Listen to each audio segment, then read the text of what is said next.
It goes without saying that Boyd Huppert has heard thousands of stories in his land of 10,000 stories. But the one you're about to hear leaves even Boyd astounded. A story of survival after a 9-year-old takes an arrow to the head. After 2 goals, we switch. If you're inclined to believe in miracles, Go, Gus, get it. come inside. The Dieterding family appears to have scored one. Let's go. That's Sylvia and Hank at center ice. And at goalie, that's Gus, 2-1. who was on the family's icy driveway back in March before the concrete was poured, loading some things in his dad's truck, including this youth bow and arrow.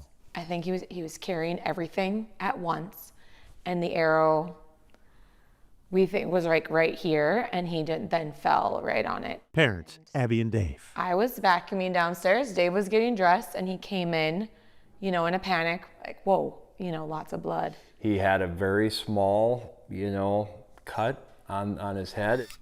Cleaned up, this is the cut. At home, he kept saying, Mom, am I dying? Am I gonna leave you? I don't wanna leave you yet. And we're like, Gus, no, we're just getting stitches. They drove to the Alexandria Hospital, where a cautious doctor sent Gus by helicopter to Minneapolis and Children's Minnesota, no one yet knowing how far the arrow had gone. That's the path the arrow took, and a little bit of hemorrhage along the way. See that white dot at the top of Gus's head scan? It's a piece of bone carried by the arrow to where it stopped, before Gus, on his own, pulled the arrow back out. And that scan, I was like, it literally took my breath away, and I felt like sick to my stomach. Like, I couldn't believe it. Like, no, that far, what? Yet there was Gus in a hospital bed at Children's Minnesota, seemingly fine. So fine, doctors at Children's initially sent him back home.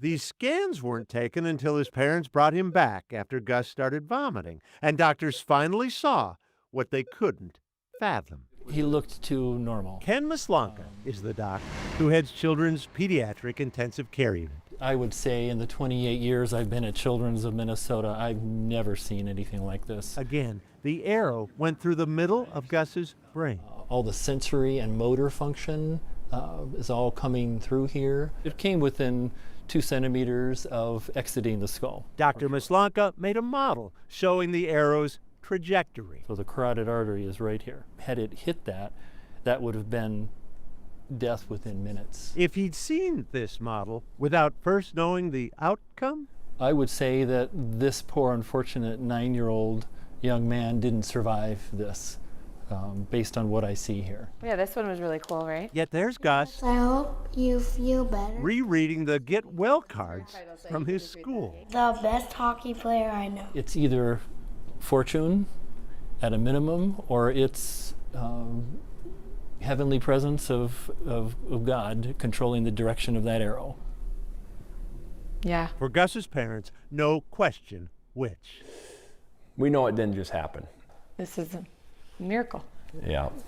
Family photos of Gus doing normal kid things, all taken since March when he pulled an arrow out of his brain. And the double Gus hit, his first time at bat after returning to his baseball team. He is as normal as he was beforehand.